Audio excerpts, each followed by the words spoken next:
Southeast Asia and India at Here Technologies. Mr. Ashok Kumar, Head Supply Chain Replenishment at Britannia. Mr. Bruce Schwack, Chief Communications Officer, Netmeds. Mr. Mayank Talati, Senior Vice President at Swiggy. And last but not the least, Mr. Ling Kangrui, Industry Analyst at ABI Research. I would request all the delegates to keep posting their questions in the chat box, and the panel will address a selected few at the end of the session. Over to you, Ms. Mead. Thank you very much. So, good morning, good afternoon, everyone. This is a great time to discuss this topic since we are in middle of a big pandemic, and what it has done is help accelerate our needs to be delivered at home or at enterprises or customer premises, right? So, so the crux of the topic is obviously what different technologies can actually help improve efficiency in terms of logistics, right? So for that to discuss, I have a great panel over here, a great mix of executives, right from Mayank with Swiggy, Mr. Ashok Kumar from Britannia, and we have Abhijit from here, who is actually helping these different companies to optimize their logistics with the location intelligence. And then we have industry expert Kangrui as well from Singapore joining us, who looks at logistics market and provides insights to all of us. So let's dive in. If before we start, maybe we can get a quick introduction from each of you, and especially Mayank and Abhijit and Ashok, if you can also talk briefly about the scale at which you are handling the logistics, right? That is, I know it's mind-boggling, but if you can let us know our viewers as well. So maybe Mayank, you can go first. Sure. So, the exact numbers I think are confidential, but we do, we do handle millions of orders a day. And at peak, right, when our customers order, we actually evaluate the time promise that we want to give to them. And those we evaluate almost like 2 million customer restaurant combinations per second in order to make sure we surface the right promises and the right restaurants to our customers. So that gives kind of an indication of scale. On the technology side, on the operational side, we have about 150 to 200,000 drivers in our fleet. And the restaurants I don't have off the top of the mind, but we have again it's in the hundreds, thousands of restaurants, right? And can you quickly just introduce what you do at Swiggy? Sure. So I handle the marketplace fulfillment platform, which is the entire post-order experience from the time you place the order to the assignment algorithms that try and optimize the efficiency of the fleet, the entire delivery side of the equation where acquisition of drivers, retention, the entire lifecycle management and payout structures, and then the tools for a customer support like the agent workbench and then tracking screen. We provide live tracking of orders for customers, so the tracking screen and chatbots and stuff. And part of our team also is in the pre-order flow, where we indicate the promises to customers. We kind of own that because the promise is something that we are very serious about and try and meet that for the most part, right? Great, awesome. Ashok, if you are still online, can you share about your role and the scale of Britannia? It's one of the oldest companies, and I had a Britannia biscuit with tea in this morning. Nice. Can you hear me? Am I audible? Yes. Okay.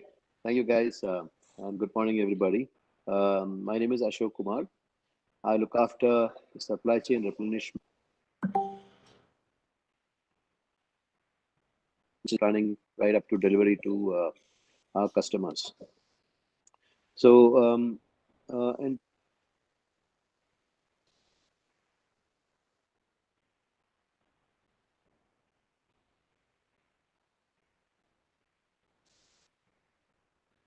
particularly in the kind of context of digitization, internet, etc., we want to be clear that we are ahead of the curve.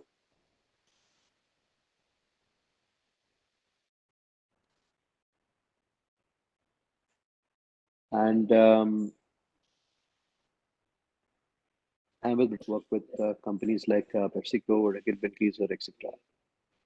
In terms of our scale, I want to just talk about like any other FMCG. We are having a direct and indirect coverage of about um, 10 million 10 million outlets, okay, which is basically the retail shops. But our direct coverage or my customer outreaches to about 3.5 distributors, which is spread across the country, which is the general trade, and about 500 odd modern trade or organized trade, which is about 10% of the business. Wow. And we got trade spends upwards of 500, 600 crores, and that makes it very relevant for us to adopt and embrace technology and see how we can use this whole digitization to drive efficiency. We'll talk about it later during the course of the conversation. Thank you. Absolutely. Abhijit, you want to go next and talk about how you're helping these folks and also the scale at what that has grown also. Yeah, absolutely. Thanks, Neil. So, hi everyone. My name is Abhijit. I lead sales for Southeast Asia and India, based out of here Technology Singapore office. I think the last few quarters, 4, 5, 6 quarters, the topic or the subject of scale has probably taken a different meaning altogether. So in terms of the number of consumers who are now consuming goods and services across various cities and various countries, timing, etc., is very, very different. So our job as a location technology provider is to kind of support this kind of a phenomenal transformation which has happened, what we see around us, and supporting all these platforms, what Mayank manages or what Ashok was talking about, providing that kind of a tech support. What has also happened for us as a company is these kind of need is not limited to a certain country or probably few cities of a certain country. Our scale has gone much beyond the obvious top cities and obvious metro cities. It's gone much beyond those cities, and that's kind of helped. We're helping these platforms. So more during our discussion, Neil.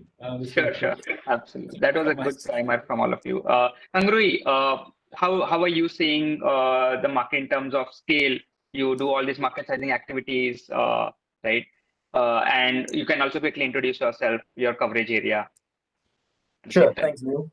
So my name is Kangrui. I'm an industry analyst at ABI Research. And so at a very high level, I deal with wireless technology and applications of wireless technology. And one of the areas of coverage that I've been covering is location technology.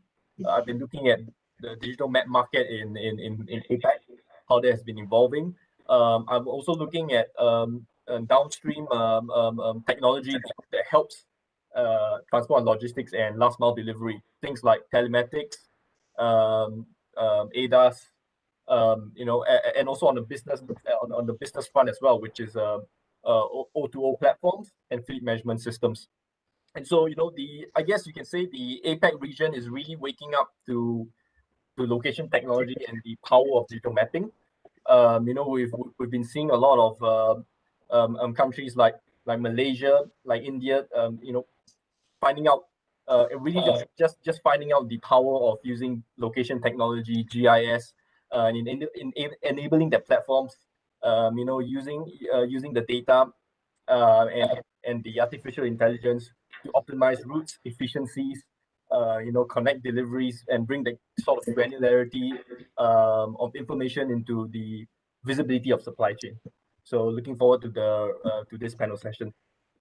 Awesome. Thank you very much. That's a great stage set, I think, for our discussion. We all know where we all come from and how important location is being to drive all these different logistics demand, which is growing really fast. So talking about demand, so for logistics and for all these growth of O2O services, last mile delivery, which we're talking about, right? There are multiple challenges, right? It's not just about supply and demand. It's also about inbound logistics, but also outbound logistics, right? So talking about that, with this pandemic, there has been a lot of challenges which we are seeing, which were not before, right? A lot of different enterprises have not been geared up or ready to embrace this amount of flow, right?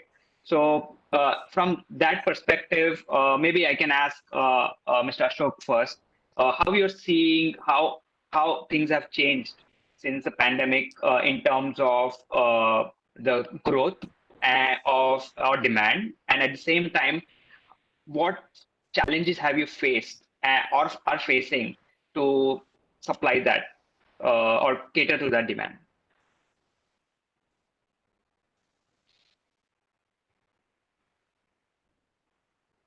Sorry about that. Yeah. Thanks, Neil. Essentially, the fundamental shift in this whole piece during the consumer, the end consumer, and the shift in their buying patterns. What that means is, I'll just elaborate a bit. What that means is, suppose we were doing about a 90 or 85% general trade and a 15% organized trade. Within that, probably e-com was about 3 or 4%. We have seen a shift in the exponential growth in the e-com piece. I'll just contextualize how it is relevant to this discussion. With the market shifting and e-com or organized trade shifting in a big way. In this case, it is organized trade. In this case, e-com. What happens is the visibility becomes very important. Understanding where the product is, because these guys are all very, very organized, unlike a general trade distributor, where you can service during the day, anytime during the day. And when you come to a party like an Amazon or Flipkart, or a big basket for that matter, there are appointment slots, and these slots are very important to be honored. Otherwise, they will give it to somebody else, and then you go into a different cycle. So, visibility, on track monitoring of goods and tracking from order to delivery is very important. So that is one big shift I've seen in the thing during the pandemic. The second one is the demand for us to be more nimble-footed in terms of inventory, and I'll tell you how that correlates with the subject of what we're discussing. Again, understanding where the products are, because we have let's say safety stocks, in our system, at least the primary system, which is basically to hedge for uncertainties, right? And one of the times where we can have that luxury of safety stocks, in the pandemic context, it was basically, it was scarce, right? Things were very scarce, and labor force was scarce, so products scarce. So it's important to convert everything what we have, and from that point of view, availability of information, availability of where the product is, and turning around had become a very, very important factor.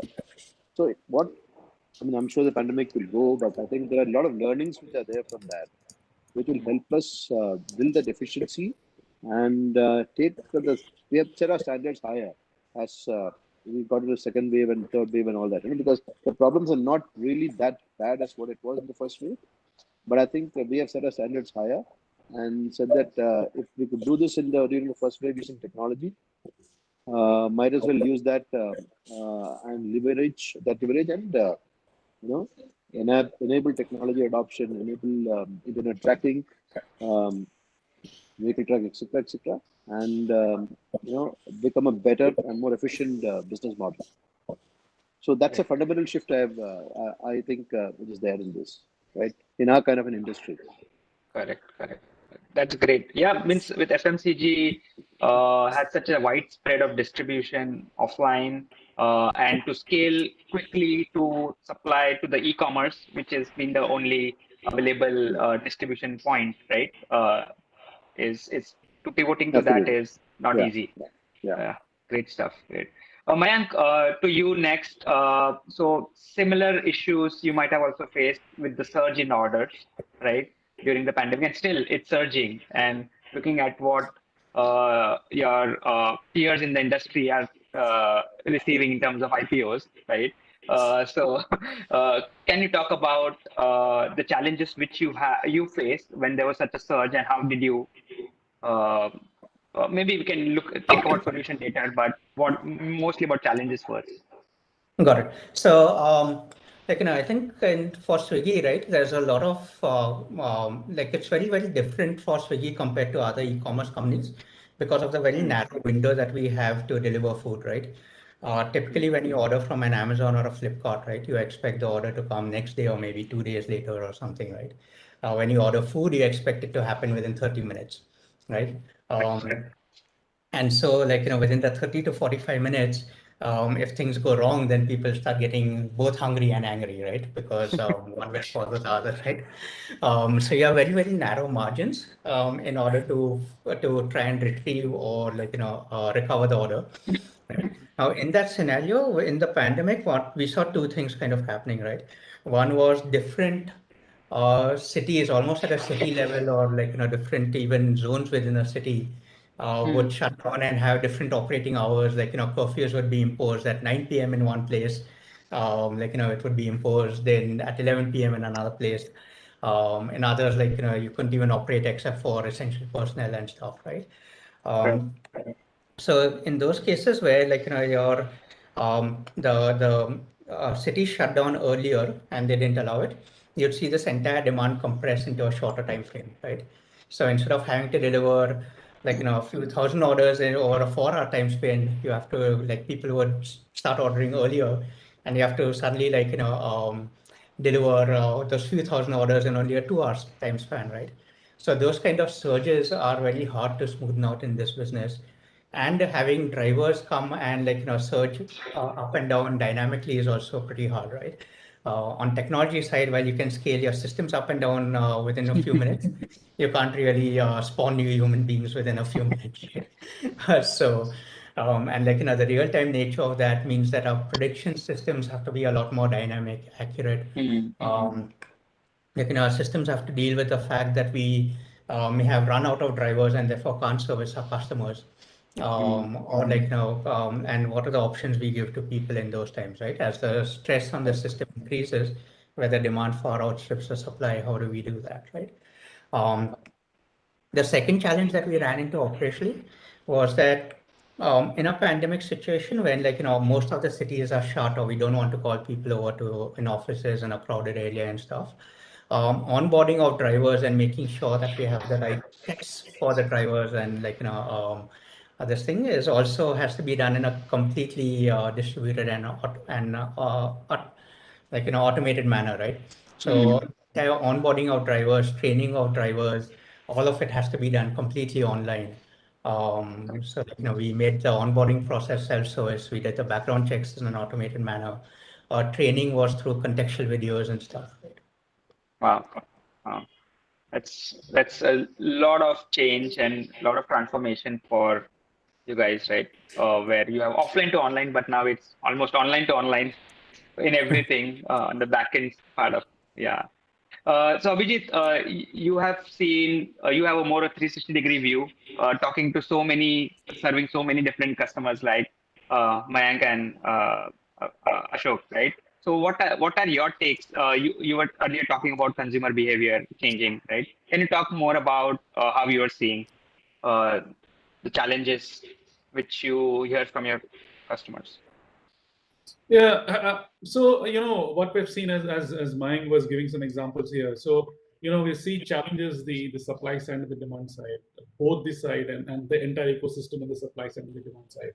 So when the platforms are trying to kind of match this kind of a surge and this kind of a complexity which is kind of a bit unpredictable at some point of time. For example, suddenly a city is going in a lockdown and then certain areas of the cities you can't really go through or pass through because of the the zoning of the cities, and then our employees are not able to kind of go to production areas. So these are all real-time challenges, and many business processes what we've heard from our customers were not really ready, or they had to be kind of a stress test, right?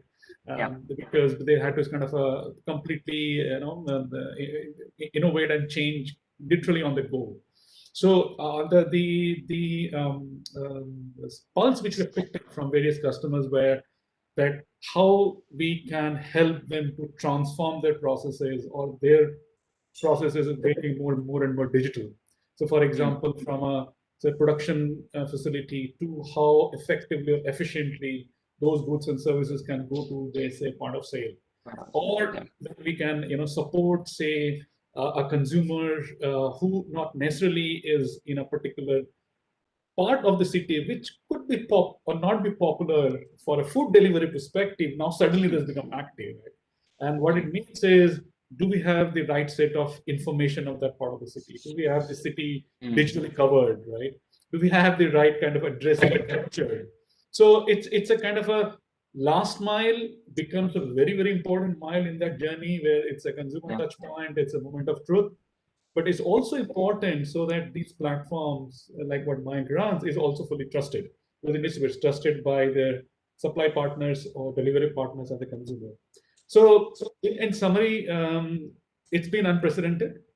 We've seen these conversations has been more active with how we can support to transform digitally, and it's kind of a work with our customer through that journey, so, and supporting it. Got it. Interesting, very interesting. So, Kangrui, back to you. Where do you see the challenges are in your research for different companies, right?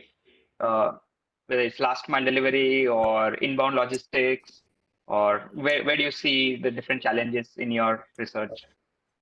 Well, I would say, I mean, putting in the context of India at a very high level, right? You may look at India's consumer behavior. I think many of you have very rightly pointed out and noticed the shift in behavior, right?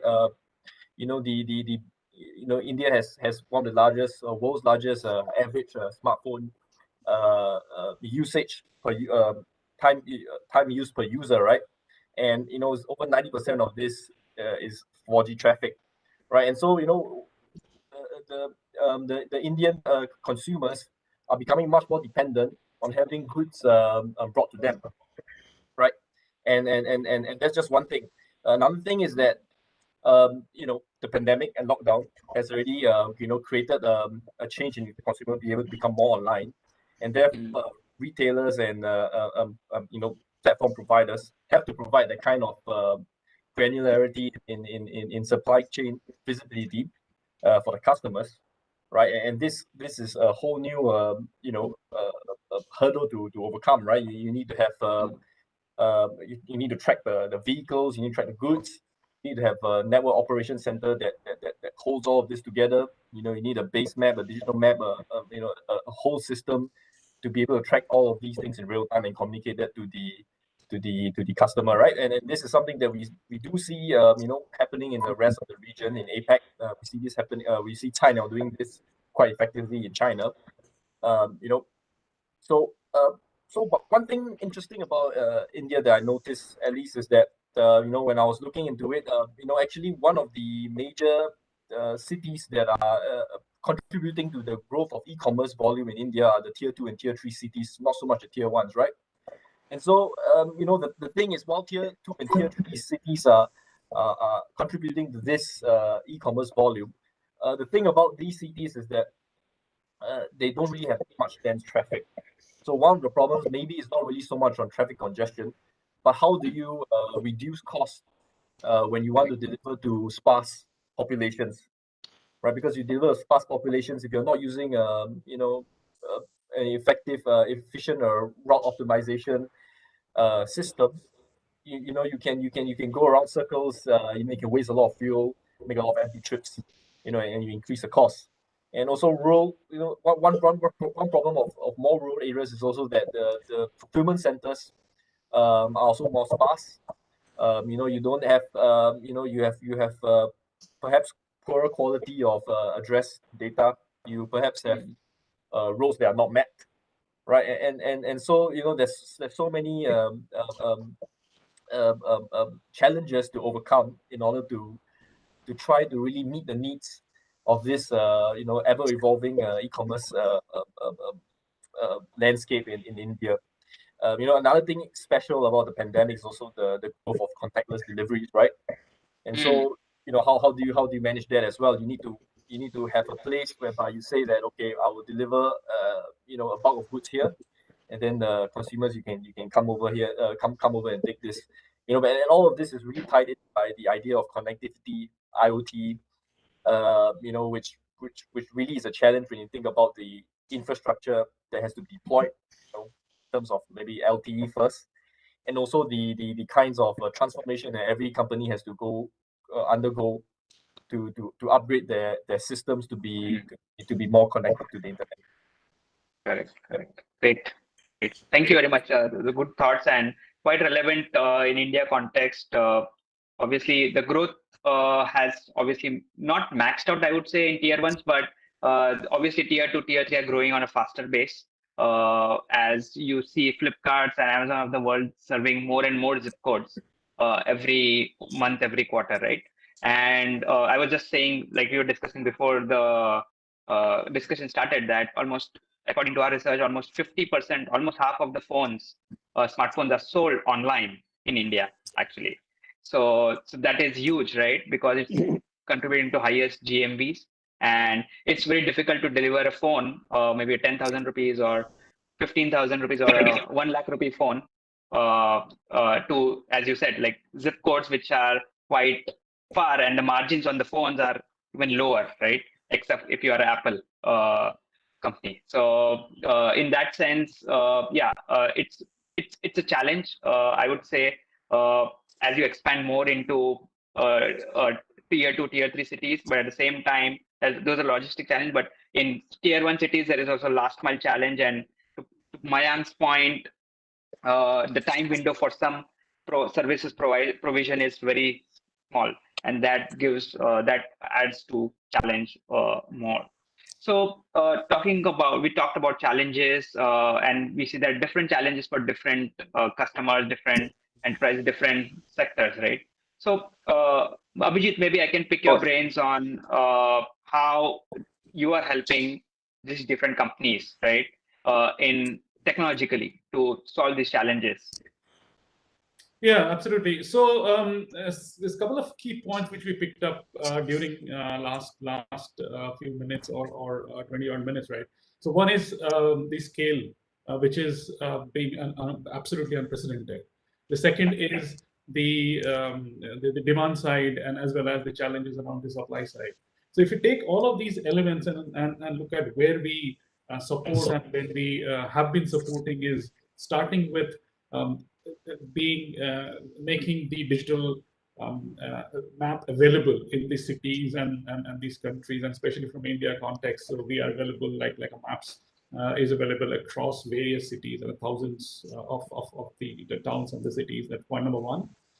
Secondly, there are these solutions which is smart algorithms for routing purposes, traffic enabled routing, the last mile addressing, which is the way the addressing is done in India, is very unique and very always reference to a landmark or reference to an information which is more static. So having those set of information in our database, and also routing enabled through those information, and also most important part is we have this location platform where we give a workspace where multiple aggregators who have the location information, they can use that platform to kind of co-create and kind of take advantage of the location information, which could be very specific to a particular customer. Many customers have certain specific requirement. And then also we have in platform the marketplace, where if there is location data which is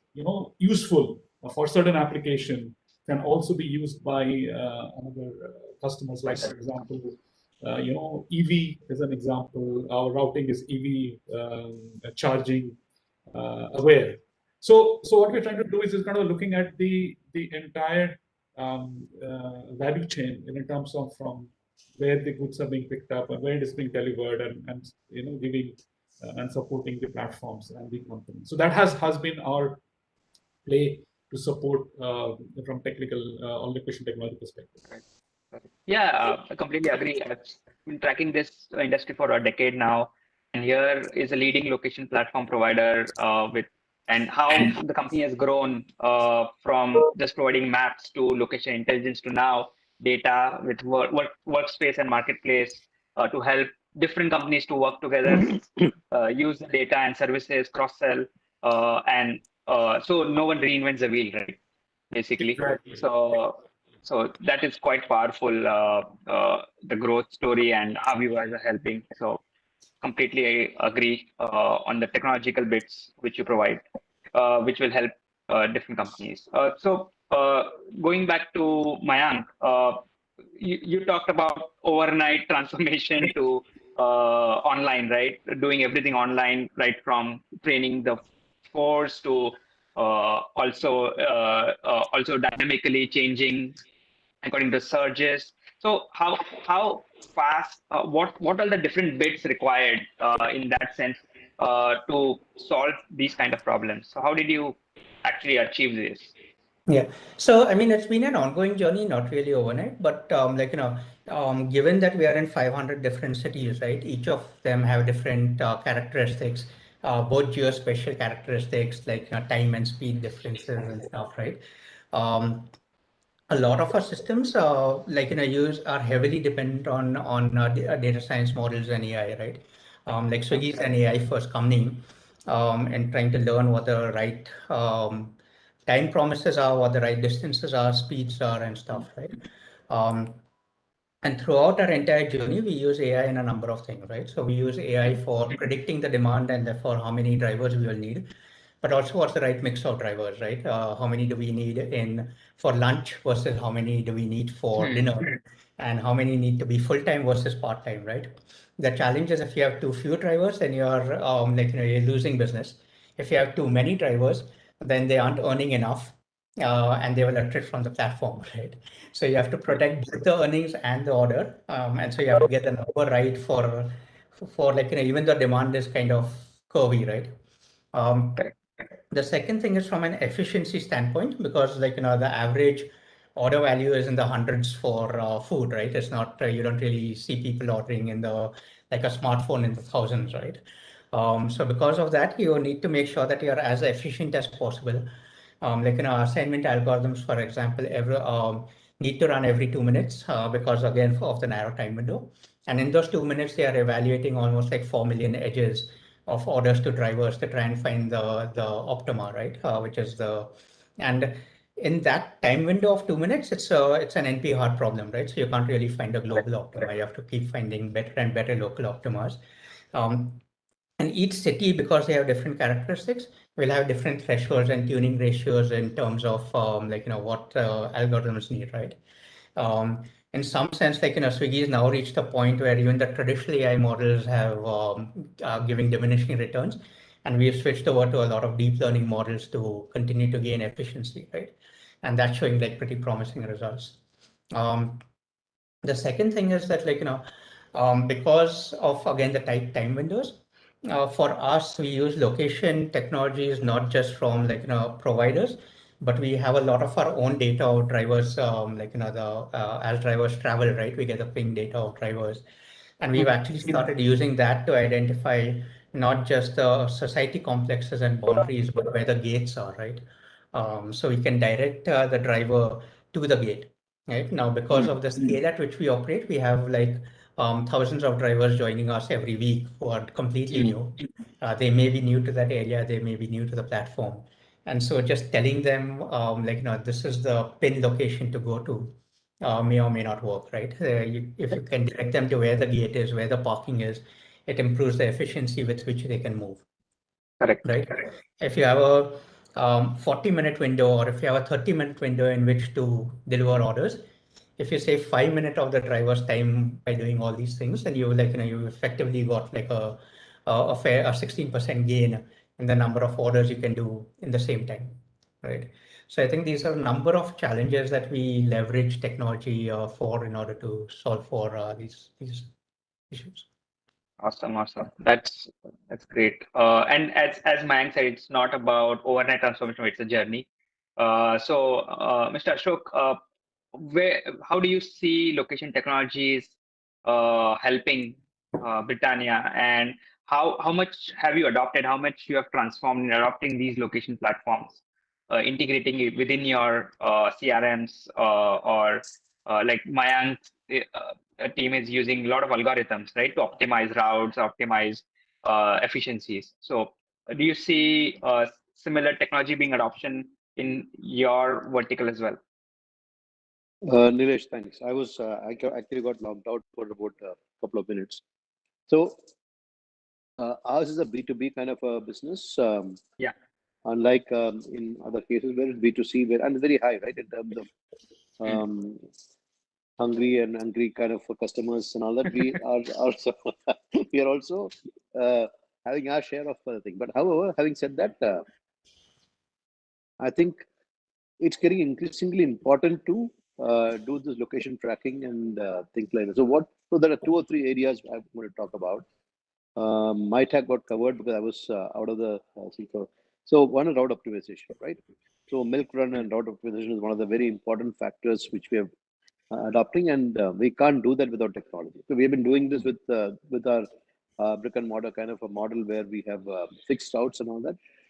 But dynamic routing as an important enabler for us to deliver the our last mile. Our last mile is not from our. So we have multiple tiers of distribution. Our last mile is basically from our DCs to the distributor. Correct. Okay. And so technology adoption and doing route optimization is one of the biggest enablers we are trying to use, and we use technology for that. Second important area is so let's talk about the barriers a bit in terms of what are the issues. The issue is that smartphones, however well it exploded, there are some difficulties in some people using it, etc., etc. And what we are doing is using technology. We are now using SIM tracking and etc. that for location, and making sure that with limited use of technology, we can at least manage location tracking and provide signals to them in terms of if we get a signal from our customer, how do you translate this? And we also are able to track and trace. Third thing is on technology, using technology is the wait time. So one of the biggest barriers, not barriers, it's one of the biggest waste in our businesses. It's actually a national situation. The wait time, the queue time, or the idle time of equipment. So the turnaround of equipment. So it helps in terms of understanding how much time it's waiting, how much time is taking from one stop to another stop, and attacking it constructively. If it's people, then address the issues for people. If it's traffic routes, etc., we address that separately. So what we are doing is we are doing a slew of initiatives using and using let's say we call it the transport management system. It's while it's got many features, one of the important features in going on, measure and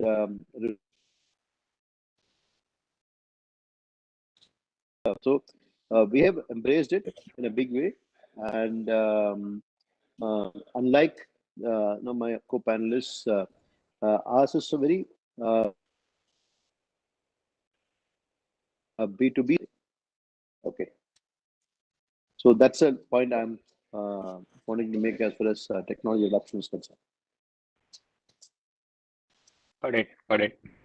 That's great. We have a few questions. I think we covered a lot of challenges and how you guys are implementing.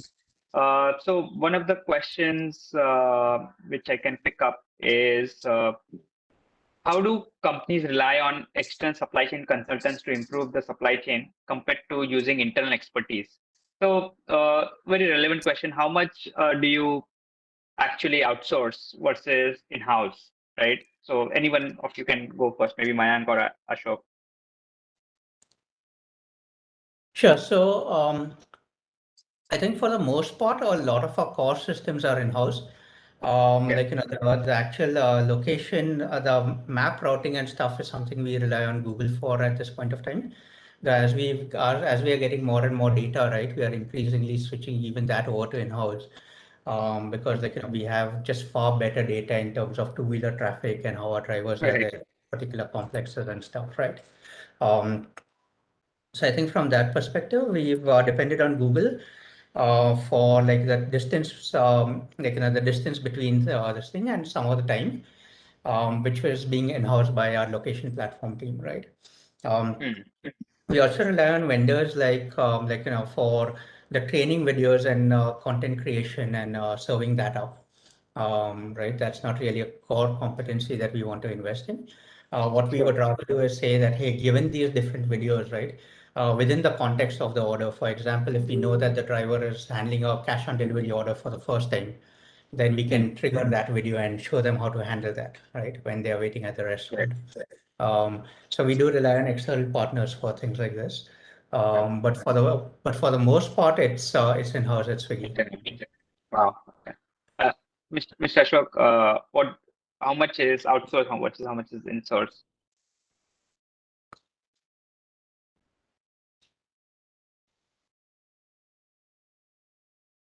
Can you hear us? Is it for me? The question's for me? Yeah. Means you can give a quick thought. I couldn't. Can you just repeat the question, please? Sorry. Yeah, the question was how much of the work from in terms of technology integration as well as the logistics is outsourced versus in-source? So in our case, mostly it's outsourced. Yeah. So the one advantage is we can get the best of what is available in the market and work on that. But we have the only thing we need to have technology adapters to make sure that it's working seamlessly. Otherwise, it will all follow, right? But mostly it's outsourced as far as we are concerned. That's great. So yeah, this was a great discussion. We have talked about all the challenges which we are facing from B2B, B2C side of things. And then we have Abhijit also talked about how your platform and similar location technology intelligence can help improve. And also great thoughts from Kangrui on what are the different challenges and what he sees from research point of view. Thank you very much, everyone. Hand it over to Sejam. Thank you. Thanks, Neil. That was amazing coordination and Thank you. thank you. Thank you so much, everyone, for an engaging discussion. Special thanks to all the panelists and the moderator for being here and making this possible today. And another thanks goes out to all the attendees who are here with us today. Thank you so much, everyone. And we'll be back in a while with the next session. Please stay tuned. Thank you. Okay. Thank you all. Thank you very much. Bye-bye.